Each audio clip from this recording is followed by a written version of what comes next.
हालानी police जे डोहारिन सां मुक़ाबिलो। हिकु डोहारी ज़ख़्मी हालत में गिरफ़्तार, संदसि ॿिया साथी फ़रार। हिकु गैर क़ानूनी पिस्टल हथ, पुलिस जे दावा। हालानी भरिसां खानवाड़ा लिंक रोड ते फुर जे इरादे सां बीठल फ़ौरन सां पुलिस जो मुक़ाबिलो थी पियो। दूबदू फायरिंग दौरान हिकु फ़ौरू ज़ख़्मी हालत में गिरफ़्तार।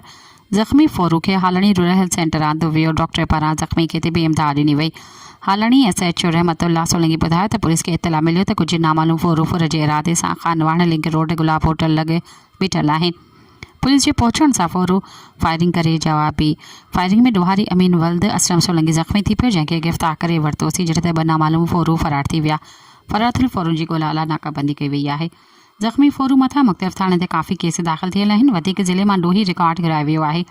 ॿिए पासे ज़ख़्मी थियल अमीन सोलंकी ॿुधायो त 10 वॻे सुबुह जो हालानी भरिसां टे मोटरसाइकिल ते मज़दूरी लाइ वञी रहिया हुआसीं त पोयां पुलिस हकल करे फायर कयो, जेको मूंखे लॻो मां किरी पियसि। पुलिस मूंखे ॿियनि खे गाॾी में खणी मूं खे हालानी अस्पताल फिटो करे विया। ॿिया हमराह गुम करे छॾिया आहिनि। असां डोहारी न आहियूं ऐं को बि केस न आहे। बेगुनाह पुलिस ज़ख़्मी कयो आहे। सब्सक्राइब कयो अवामी न्यूज़ HD खे ऐं ताज़ा तरीन ख़बरुनि लाइ ॾिसंदा रहो अवामी न्यूज़ HD।